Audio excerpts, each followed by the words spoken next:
태극 사랑방을 시작하겠습니다. KBS 스페셜 세월호 특별기획 3년을 좀 보았습니다. 중간중간 봤는데요. 참, 이런 방송을 보면서 참 우리나라의 역사가 왜 이렇게밖에 될 수 없었는가. 하나의 불행한 사건이었거든요. 불행한 사건이었고, 이분들은 분명히 희생자예요. 정말 자기 가족이 죽음을 당하는, 거기서 정말 유가족이 된 분들 아니에요? 그런데 이 사건이 아주 변질돼 버렸어요. 그래서 결국은 대통령 탄핵에 연결되는 그런 문제로 연결되었기 때문에 이분들 보면은 나와서 하는 이야기가 우리가 왜 종북 좌파냐 이런 이야기를 해요. 왜 우리가 빨갱이 취급을 당해야 되냐.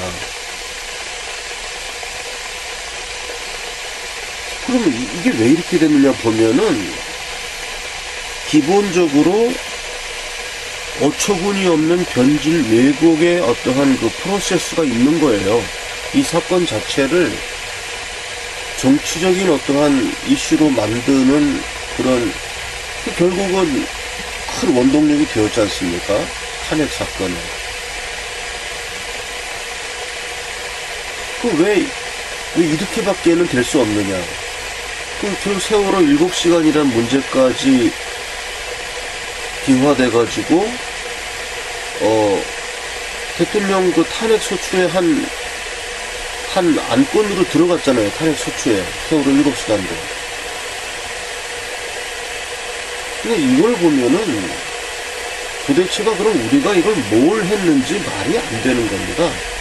세월호 사건이 나와서 지금 3년을 지난 동안 이 프로그램을 보면 유가족들의 어떠한 애끓는 사연, 그리고 세월호 사고가 나서 이제 정부나 구조기관이나 많이 촉구를 했다 이겁니다. 유가족들이.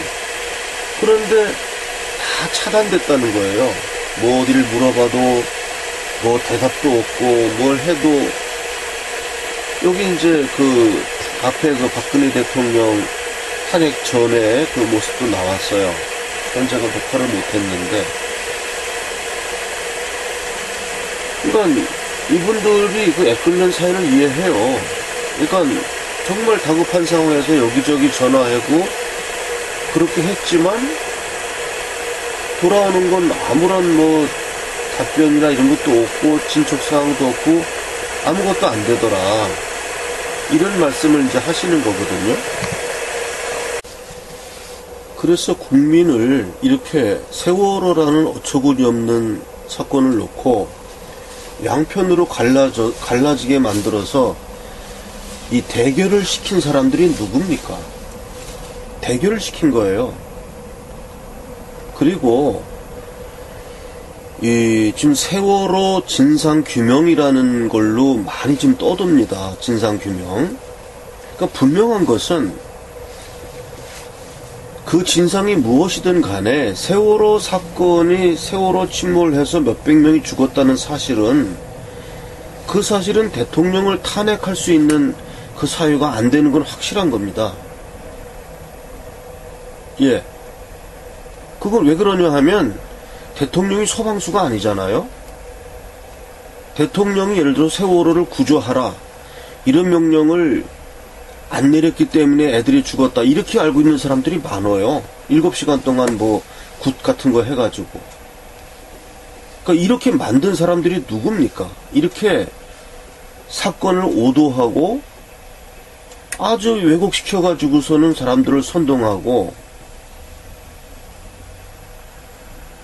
그러니까 진상규명이 안 되었다고 하더라도 그것은 대통령 탄핵 사유가 아니에요. 그거는 밑에 있는 구조본부라든지 경찰이라든지 어떤 그런 걸 책임지고 있는 사람들, 해경이라든지 이런 사람들을 문책할 수 있는 그런 사안이지, 이 아이들이 몇백 명 죽은 거기에 대한 책임이 박근혜 대통령에게 있다.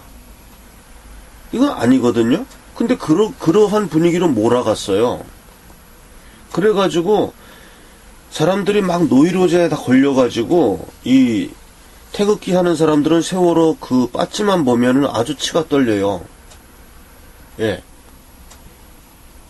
나는 이 세월호 사건을 이렇게 정치적인 이슈로 만든 이 세력들이 이게 굉장히 불순한 세력이라고 생각합니다. 세월호 사건은 뭐 굉장히 불행한 사건이에요. 그 수백 명이 이렇게 물에서 이렇게 죽음을 맞았으니까 이거는 정말 불행한 사건이고, 그 왜 그런 사고가 일어났는가 이런 거는 밝혀야 돼요. 그리고 또 이 유가족들이 분통 터트리는 그 내용을 들어보면 뭐냐 하면 다 이렇게 차단을 시켰다는 겁니다. 뭐 알아보려 그러면 답을 안 해주고, 그 세월호 당시에도 막 이렇게 이리 뛰고 저리 뛰고 했는데 그 구조본부나 이런 데에서 막 왔다 갔다 했다는 거 아닙니까? 심지어 전원 회복되었다는 것까지 이야기했었고, 그런 게 막 분통 터진다는 겁니다. 그래서 그런 건 처벌해야 됩니다. 그 당시에 뭐 아이들이 지금 죽어간다 이런 구조를 요청을 했는데도 그런 것을 태만히 했고 이런 사람들은 다 처벌해야 돼요. 그래서 지금 처벌된 사람도 있지 않습니까? 선장도 뭐 무기징역인 거 이렇게 받았고, 그거 이외에도 또 있다 그러면 그 구조를 신속히 안 한 데 대한 책임이 있는 사람이 있다 그러면 그 사람들을 밝혀내서 그 사람들을 처벌해야 되는 건 맞습니다. 근데 그 사람이 박근혜 대통령은 아니에요. 왜냐하면 대통령이 이거를 구조 명령을 지시했느냐 안 했느냐, 이게 그거에 따라서 구조가 되고 안 되고 이런 건 아니거든요. 근데 그거를 이런 식으로 정치적 이슈로 이렇게 묶어가지고 아주 교묘하게 그래서 국민들이 이 무고한 이 세월호 유가족에 대해서까지 어떤 증오심을 갖고 종북 좌파 빨갱이라고 이렇게 증오심을 갖게 만들었고, 이렇게 분열시키고 이렇게 한 사람들이 누굽니까?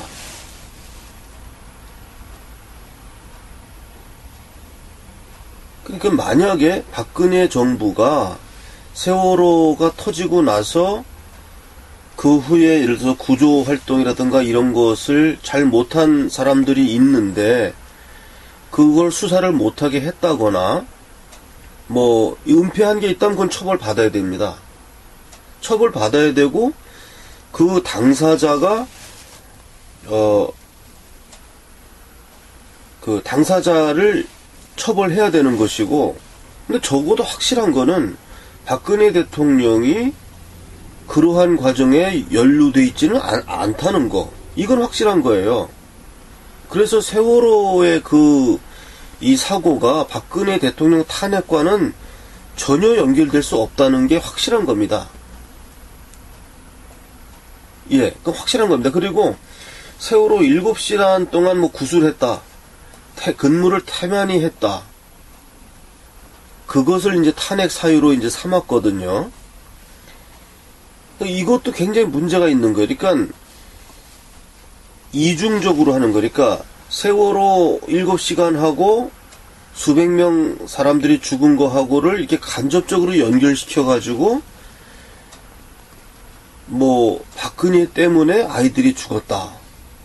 이렇게 이 사건을 만들었기 때문에 결국 태극기 세력 쪽에서는 유가족에 대한 증오심을 불러일으키게 되었고, 촛불을 든 사람들은 이 박근혜 탄핵에 대한 그 증오심을 이제 불러일으키게 된 거예요. 그러니까 이거를 만든 사람들이 누구냐? 이런 거 만든 사람들이 누구냐? 이 사람들이 역사를 더럽히고 분탕질한 사람들입니다. 세월호 이전에도 많은 사건들이 있었어요. 이렇게 대형 참사가 많이 있었습니다. 대구 지하철 화재 사건. 그때 얼마나 많은 사람이 죽었고 참혹한 죽음을 당했습니까? 세월호 못지않게 더 참혹한 죽음이었어요. 그건 불에 타 죽었기 때문에. 물에 빠져 죽은 것도 굉장히 괴로운 거지만 그때 막 뜨겁다고 이런 얘기 문자 나오고 이러지 않았습니까? 이런 정말 비참한 죽음이었습니다. 예. 세월호 참사 100일 특별법 제정 촉구 도보 행진 모습입니다. 2014년 7월 24일. 이 특별법의 내용이 그런 거였죠.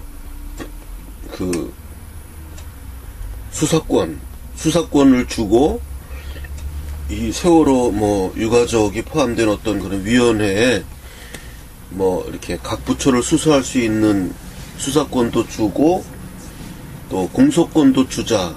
이게 그때 특별법의 내용 아니었던가요? 그러면 이제 정권도 바뀌었으니까 그러면 이거 빨리 특별법 제정해서 지금이라도 지금 세월호 진상 규명하자는 거 아닙니까? 이 사람들 입장도.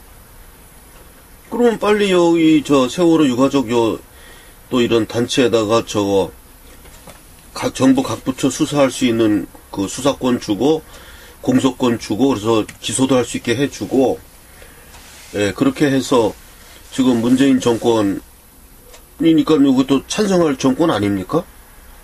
지금이라도 그러면 그 박근혜 정권은 이거 그때 특별법 반대하는 입장이었다고 한다면은 지금이라도 이거 진상 규명 안 됐다고 하니까 그럼 이런 운동을 왜 안 합니까? 그러니까 이런 식으로 논리에 일관성이 없는 이런 일을 하기 때문에 이게 말이 안 되는 거예요.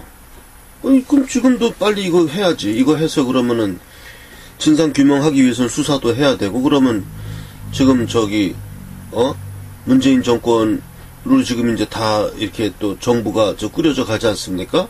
그러면 거기에 대해서도 수사해야 되고 또 기소권도 다 갖게 되고 그렇게 되는 거 아니겠어요?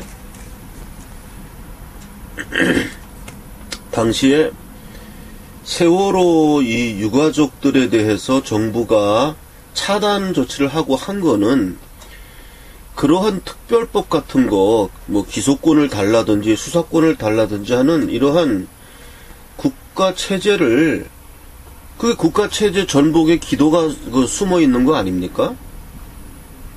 이렇게 국민을 이간질시키고 체제 전복의 음모의 기도를 하는 그런 세력들이 조종하는 그런 특별법 제정을 하자고 하니까 거기에 대해서 박근혜 정권이 맞선 거죠. 체제를 지키기 위해서. 그러니까 이 사람들이 좀 잘못된 거예요. 유가족들이 왜 그런 특별법 제정 이런 거에 대해서 같이 거기에 휩쓸리고 정치적으로 이렇게 이용당하고 그래서 지금은 이 세월호라는 것이 너무나 변질되고 너무나 왜곡되어 가지고 이 세월호 마크와 태극기 이런 식으로 대립되는 국민적 어떤 불행을 아주 분노와 증오로 변질되고 왜곡시켜 가지고 이런 특별법 제정 촉구 도보 행진 같은 거 하고 이런 식으로 해 가지고 이 사고의 본질과는 아주 다르게 만들어 버렸어요. 그러니까 결과적으로 유가족들이 여기 나오는 프로그램 보면은 유가족들이 굉장히 사회의 어떠한 그런 냉대 속에 막 이렇게 오해받고 이렇게 굉장히 빼앗겼다 이런 식으로 좀 프로그램이 나오는데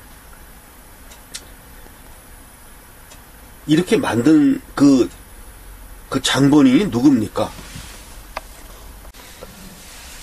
저는 사실 제 개인적인 소견을 이야기하라 그러면 나도 이런 KBS나 이런 거 보고 싶지가 않아요. 진짜로. 그러나 어떻게 해서든 또 방송을 해야 되기 때문에, 지금 세상 돌아가는 거를 또 알아야 되기 때문에, 그래도 제가 이렇게 KBS나 이런 걸 보면요, 마음이 착잡해집니다. 이런 프로그램을 봐도 마음이 착잡해져요. 아마 우리 유튜브를 보는 태극기 시민들 모두 그럴 겁니다.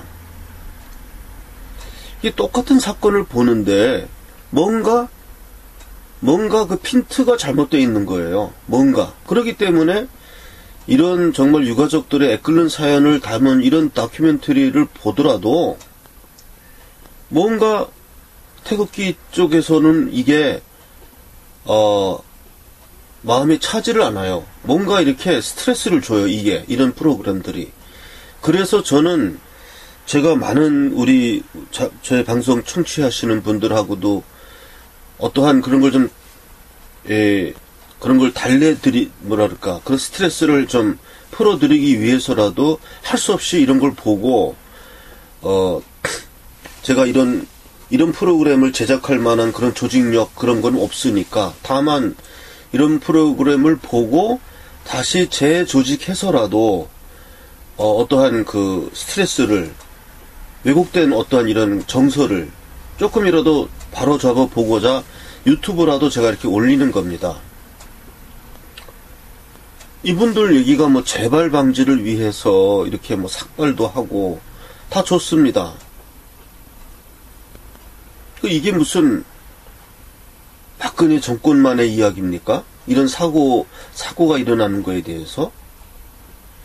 그러니까 이게 아주 그 비논리적인 흐름으로 흘러가는 거예요, 이게. 아주 비논리적인 흐름으로 흘러가는 것입니다. 이 세월호 유가족들에 대해서 또 우리 이 우파 쪽에서 좀 안 좋게 보는 거는요, 재발 방지를 촉구하고 그런 거 다 좋아요. 그런데 왜 유독 세월호 이 사건만을 이렇게 돌출시켜가지고 마치 이걸 통해서 모든 사고를 다 막을 수 있고, 이 골기한다 그래서 사고가 막아지는 것도 아니고, 그건 어쩔 수 없이 일어나는 겁니다. 근데 그 어쩔 수 없이 일어날 수밖에 없는 이런 거를 마치 이렇게 하면은 피할 수 있다. 이렇게 안 했기 때문에 그런 사고가 일어났다. 이렇게 어처구니 없이 몰아세우기 때문에 이 사람들을 종북, 좌파 이렇게 욕을 하는 겁니다. 어쩔 수 없이 일어나는 건 어쩔 수 없이 일어나고 앞으로도 일어납니다. 그런 것에 대한 책임은 물으면 안 돼요. 사고가 일어나는 데 대한 책임을 어떻게 묻습니까? 그거 안전사고인데. 좀 더 할 수 없는 거. 아무리 조심을 해도 또 안전사고 일어날 수 있는 거고. 그리고 당시에 세월호가 침몰한 게 맹골 수로인가? 거기서 이거 많이 싣고 이래갖고 전복됐다는 거 아니에요. 그러면 그 사실이 맞든 틀리든 간에 우린 그걸 믿어야 되는 거고, 나는 이러한 프로그램을 이렇게 보면서 제가 아까도 말씀드렸지만 뭔가 이렇게 착잡해집니다. 우리가 지금 태극기 우리 우파 시민들이 자꾸 유튜브를 보게 되고 이렇게 되는 이유가, 이런 이 지상파 방송을 보면, 특집이라는 거 이런 거 보면 옛날 같으면 참 보고 나서 이렇게 뭔가 우리가 이런 사실을 모르고 있었구나 하면서 다시 하게 되는 그런 기회가 되었어요. 그런데 이제는 탄핵 사태 이후에는 저만 그런지는 모르겠습니다만은 아마 다른 분들도 비슷할 거라고 생각합니다. 이런 세월호 특별기획 이런 걸 보고 나면은 굉장히 기분이 안 좋아요. 저 사람들이 굉장히 불행하겠구나 그걸 알면서도, 그러나 뭔가 저 사람들이 이렇게 불행하고 뭔가 침해당했다, 참 안 됐다 이러한 마음이 있지만은 또는 한편 구석에 왠지 뭔가가 이렇게 잘못되었고 이래서는 안 된다 하는 그런 마음이 드는 거예요. 이런 프로그램을 보고. 이 과거에 없던 현상입니다. 아마 제 말에 대해서 동의하실 분이 많을 겁니다. 이렇게 오열하는 사람들을 보면서 같이 오열이 안 되는 이유는 무엇입니까? 태극기 시민, 우리 우파 진영 사람들이 그렇게 매몰찬 사람들이기 때문에 이 사람들 보면서 오열이 안 되는 겁니까? 이걸 누가 이렇게 만들었습니까? 태극기 든 사람들은 정말 순수해서 이렇게 오열하는 사람들과 같이 울어줄 수 있는 그런 사람들이에요. 근데 나부터도 내가 이 프로그램을 보면서 눈물이 안 나와요. 아, 참 안 됐다. 이거 이해는 하지만은 그만큼 이 세월호라는 것이 이 빠치까지 만들어가지고 분탕질을 하는 바람에 이 애꿎은 유가족들이 또다시 희생된 겁니다. 누가 이들을 희생시켰습니까? 우리는 왜 이 사람들을 보면서 눈물을 흘릴 수 없게 되었습니까? 왜 같은 동포로서 이 사람들의 아픔에 동참할 수 없게 되었습니까? 누구 책임입니까, 이게? 이게, 여기 프로그램 제작한 사람들처럼, 보수, 우파 진영 사람들이 막 매도했다, 이런 것도 있더라고요. 이 화면에서, 유민 아빠란 사람에 대해서 막 이렇게, 이제, 보수단체들이 막 매도했다 이겁니다.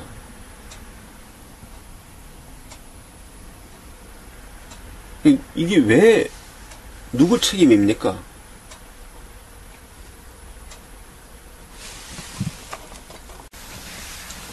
이렇게 보수 우파 진영 사람들이 이렇게 공격하는 이런 거 했다 이겁니다. 나는 왜 이런 프로그램을 보면서 우리가 기분 나빠지는 이유가 뭐냐 하면 한쪽에 편향된 시각으로 이런 프로그램을 또 제작하기 때문에 그럼 이런 프로그램은 어떠한 시각의 앵글을 맞춰야 되냐 하면 그럼 왜 이렇게 됐느냐, 왜 이 사람들이 유가족들에 대해서 이렇게 안 좋게 생각하느냐, 그럼 왜 이렇게 본질이 왜곡되었느냐, 이런 걸 파헤쳐야 돼요. 이 프로그램 만드는 사람들이. 결국 종북 좌파적인 이런 정치적인 세력들이 세월호를 이게 이용하고 그래갖고 유가족들이 그 광화문 거기 나와가지고 막 이야기까지 하고 이런 식으로 악용되고 해가지고 이 세월호의 본질이 막 왜곡되고 변질되는 바람에 이렇게 되었다 하는 이런 얘기를 해야 이게 지금 제대로 된 어떠한 그 다큐멘터리가 되는 거지. 난 그래서 누차 얘기하지만은 우리가 이런 그 공중파 방송을 보면서 기분 나빠지는 이유가 이거 자체가 하나의 다큐멘터리의 성격을 많이 잃어버려요. 하나의 편향된 시각으로 이거를 제작하고 그러기 때문에 우리가 이거를 보더라도 기분이 나빠지는 거고 어떤 감동이 안 오는 것입니다. 그래서 저도 할 수 없이 나도 이런 거 보기 싫지만 그래도 우리 그 유튜브 방송을 보는 분들에게 다소나마 어떠한 그 이런 데서 오는 스트레스를 우리 조금이라도 풀어드리기 위해서 이렇게 이제 보기 싫은 거라도 보면서 바로잡는 일을 하는 것입니다. 이런 사람이 얘기하는 게 그겁니다. 남아있는 사람들이 억울해서 그 억울함에 잠 못 드는 그런 사회가 안 됐으면 한다. 이런 이야기를 하는 거예요.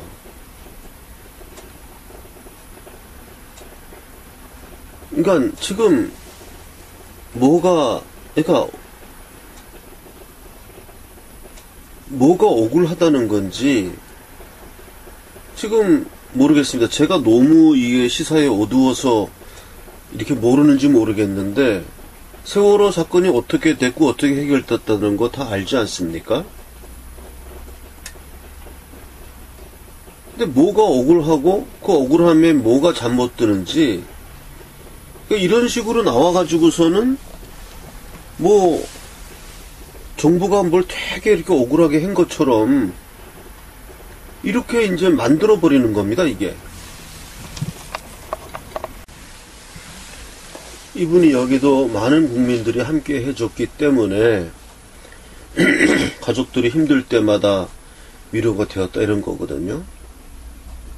많은 국민이라는 게 반쪽의 국민입니다. 반쪽의 국민. 누가 이렇게 만들었습니까? 누가 우리 국민을 이렇게 반쪽으로 쪼개서 이런 사고가 났을 때 반쪽의 국민만 함께 해주고 반쪽의 국민은 함께 안 하게 되는 이런 일을 누가 만들었습니까?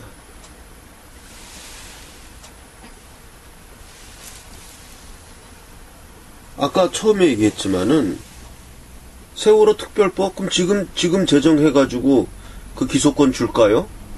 그 유가족들 포함한 그 위원회에 진상규명회가 수사권 가지고 다 수사하도록 할까요? 지금? 그렇게 하자고요, 그럼 지금. 안 할 거 아닙니까? 자기네가 이제, 그 민주당이 지금 수사권하고 이런 걸 다 장악했는데, 그거 나눠주겠습니까? 뻔한 얘기 아니에요. 그러니까, 그런 뻔한 이야기를 했기 때문에 이 세월호가 변질되고 왜곡되고 유가족들이 욕을 먹은 겁니다. 그런 주장을 했기 때문에. 그런 주장을 하면 안 되는 거예요. 뭐 수사권을 달라, 뭐 기소권을 달라 이런 얘기를 하면 안 되는 겁니다.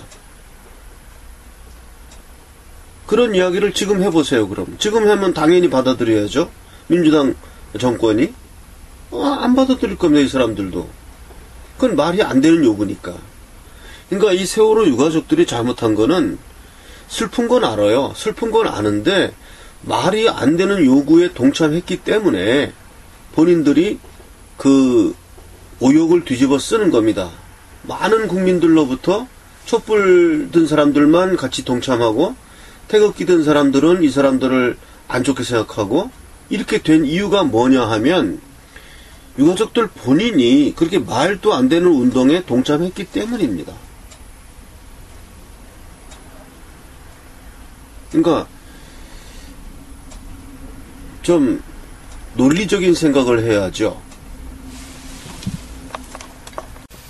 제가 나름대로 방송국 기자도 아니고 갖고 있는 거는 캠코더 하나 갖고 이렇게 KBS 스페셜을 보면서 이거를 또 재구성해서 이렇게 멘트를 집어넣어서 정말 열악한 방송을 하고 있는데요. 그 목적이 우리는 정말 이런 과거에는 정말 이런 프로그램 보면서 같이 동감하고 야 정말 우리가 모르던 일에 대해서 정말 같이 분개하고 했습니다. 이제는 그게 되질 않아요.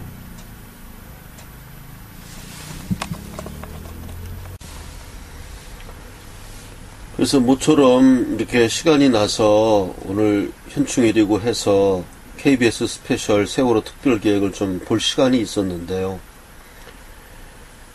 나름대로 이런 걸 보면서 정말 우리가 이렇게밖에는 될 수 없고 제가 많은 분들 만나서 그분들 유튜브 보는 게 일상이 되었고 이제는 공중파 방송 볼 수 없고 그 유튜브를 보면서 뭐 볼 게 없나 뭐 좀 그래도 새로운 얘기 없나 이러면서 뒤적뒤적 하면서 보는 사람들을 위해서 저라도 3년 세월의 시간이라는 세월호 특별기획 이런 걸 보고 저라도 그러면 열악한 장비고 열악한 스튜디오지만 나름대로 세월호 특집을 해보는 겁니다.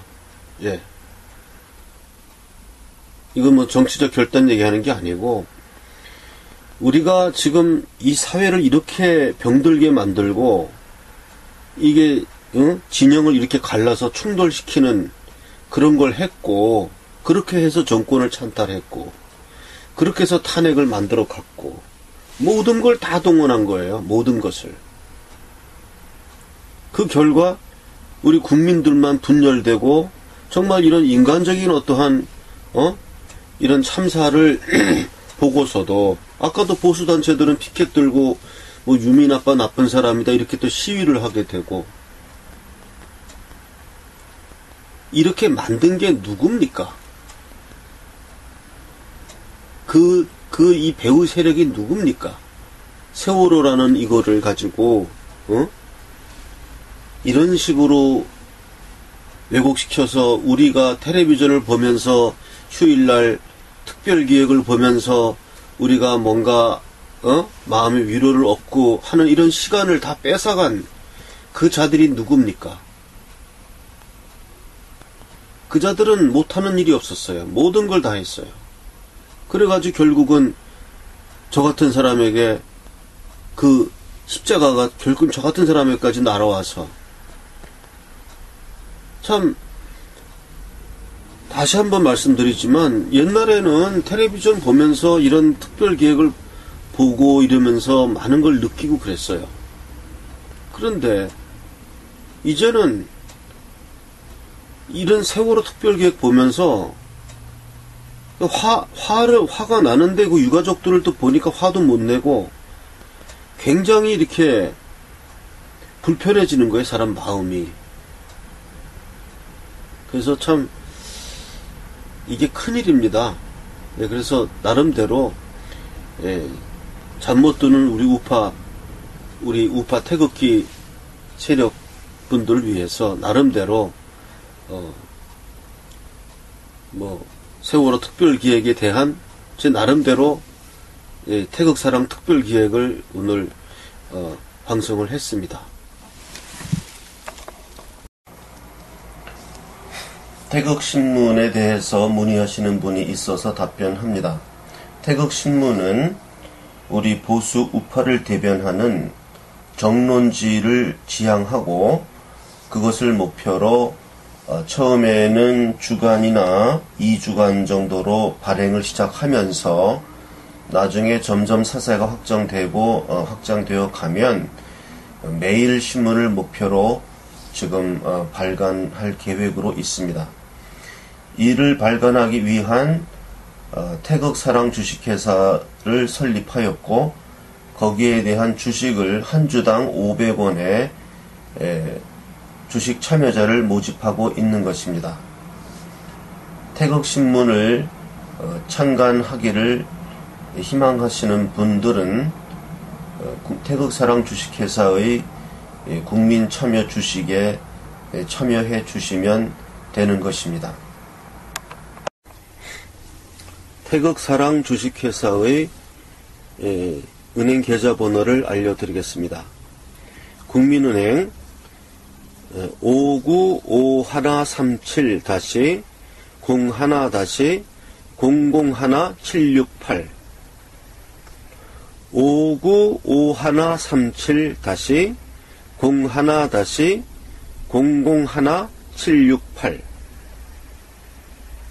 태극사랑 주식회사 국민은행 태극사랑 주식회사 5951-01-001768 이 계좌로 입금을 하시고 한 주당 500원이니까 한 주당 500원입니다. 그러면 100주를 사면 5만원입니다. 네, 그건 계산은 알아서 하시면 되고, 이 자기가 원하는 액수를 송금을 하시고 저한테 전화 또는 문자로 성함, 보낸 액수, 주소 이렇게 문자로 보내주시거나 전화로 알려주시면 제가 그것을 확인하고 입금이 되면 제 핸드폰에 바로 뜹니다. 누가 얼마 입금했다. 그게 뜨고 주소는 안 뜨니까 주소를 알려줘야 됩니다. 내가 누구고 얼마를 보냈고 주소가 어떻게 된다. 주민등록번호를 공개하고 싶지 않은 분은 안 알려줘도 됩니다. 이름하고 주소만 있으면 주주명부에 특정이 되니까 그건 관계없고요. 뭐 주민등록번호 알려줘도 괜찮다 싶은 분은 알려주셔도 괜찮습니다. 네. 그렇게 해서 문자 또는 전화를 주시면 제가 우편으로 주식 명의 개서, 태극사랑 주식회사 대표이사 인 도장 꽝 찍어서 보내드리면 그것이 주주 자신의 그 주식 명의 개서가 됩니다. 저의 전화번호는 010-5300-7901입니다. 제 전화번호는 010-5300-7901 010-5300-7901 개인 계좌를 알려달라 그래서 알려드리겠습니다. 새마을 금고 3904-09-0139-429 스위프트 코드를 말씀드리겠습니다. 스위프트 코드는 CZNBKRSE입니다. 스위프트 코드, 국민은행의 스위프트 코드입니다. CZNBKRSE입니다. 제가 늘 얘기하는 그 계좌에서 국민은행 595137 그 계좌 있지 않습니까? 이 계좌로 해외에서 송금하려고 하는데 스위프트 코드를 몰라서 송금이 안 된다고 저한테 연락이 왔어요. 그래서 제가 은행에 알아보니까 국민은행의 스위프트 코드는 CZNBKRSE입니다. 그러니까 요거를 알아셔서 요거를 스위프트 코드를 치면은 해외에서 송금할 수 있다고 합니다. 오늘 제가 알아서 방송합니다.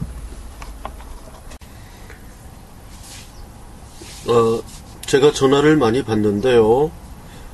꼭 저를 만나서 이야기하고 싶은 분, 또 자기 요즘 많이 어렵죠. 생활하는 게 어렵고 전국도 어렵고 뭔가 하소연하고 싶고 이런 분들은 좋습니다. 어떤 용건도 좋고 중요하든 중요하지 않든 우리는 자꾸 만나는 것이 중요하니까 저한테 전화로 연락을 주시면 만날 장소와 시간을 정해서 만나도록 하겠습니다. 제 전화번호는 010-5300-7901 010-5300-7901입니다. 연락 주시면 제가 시간과 장소 서로 만나서 이야기를 하도록 하겠습니다. 태극신문 구독 신청을 받습니다.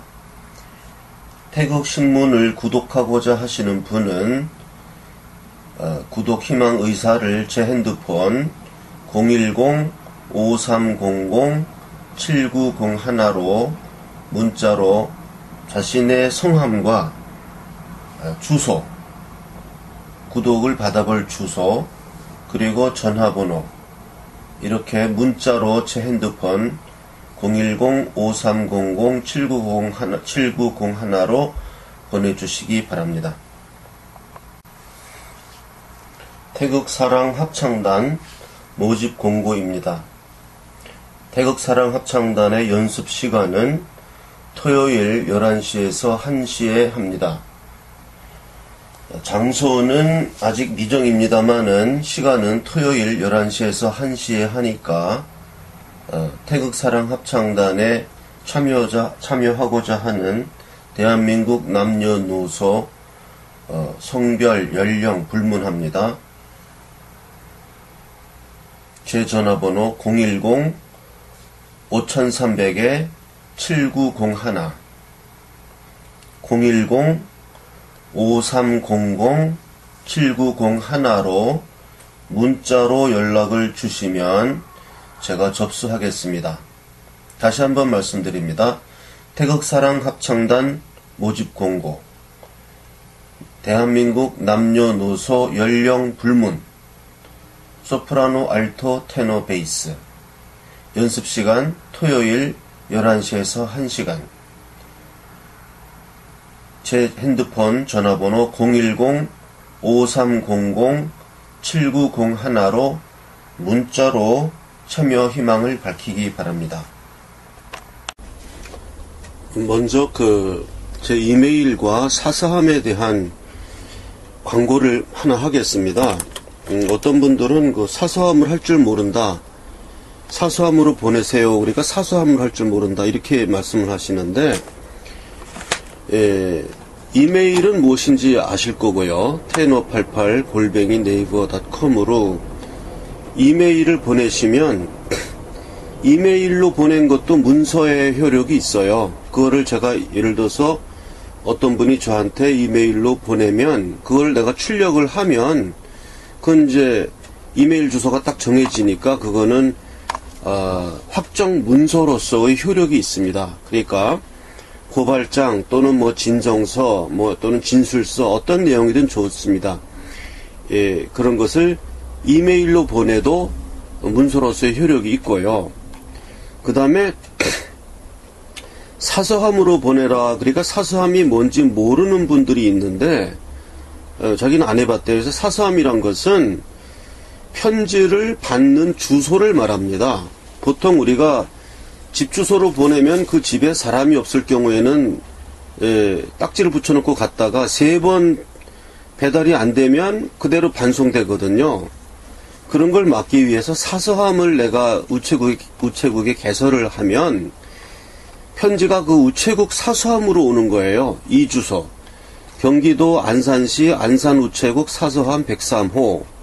이렇게 내가 개설을 해놨어요. 그러면 우체국에 그 주소가 박스가 있습니다. 사서함 박스가. 그 키를 내가 가지고 다녀요.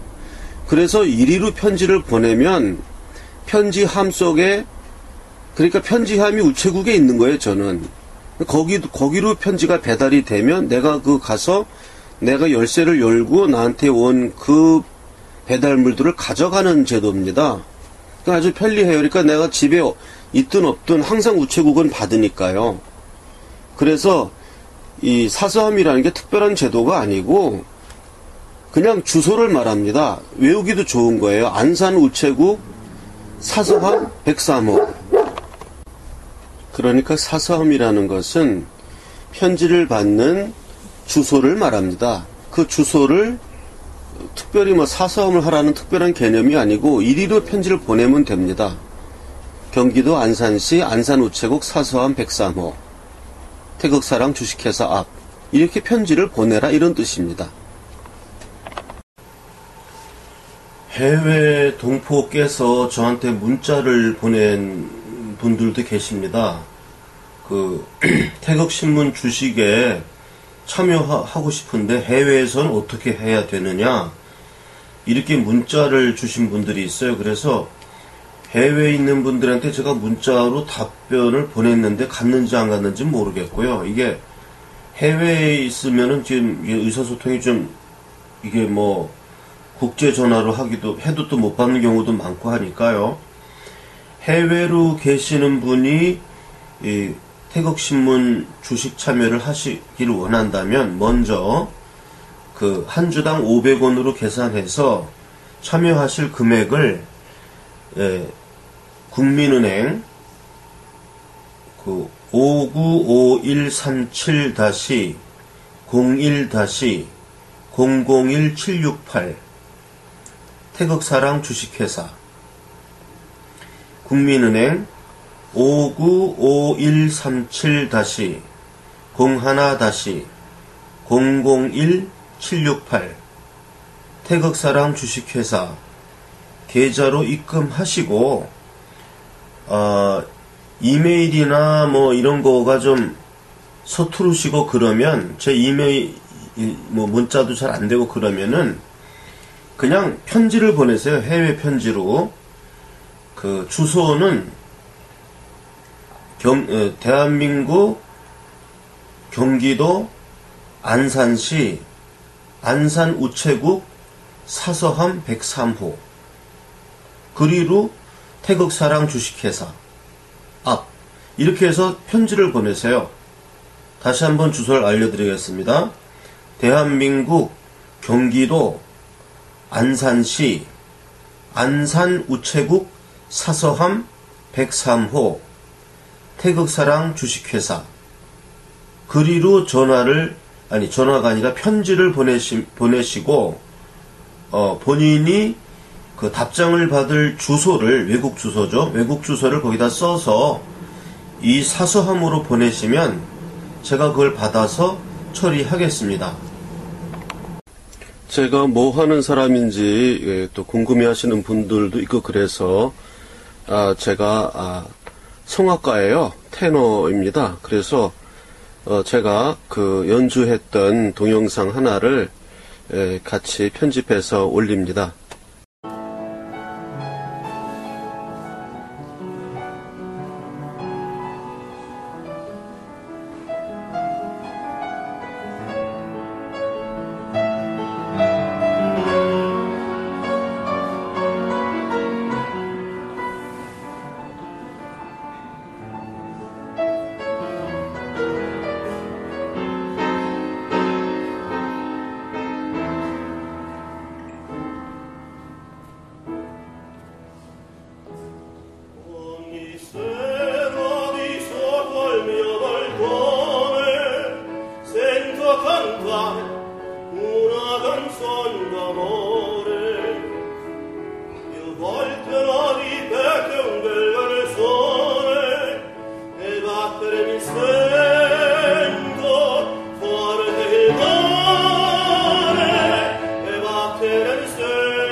Che tu hai sederi,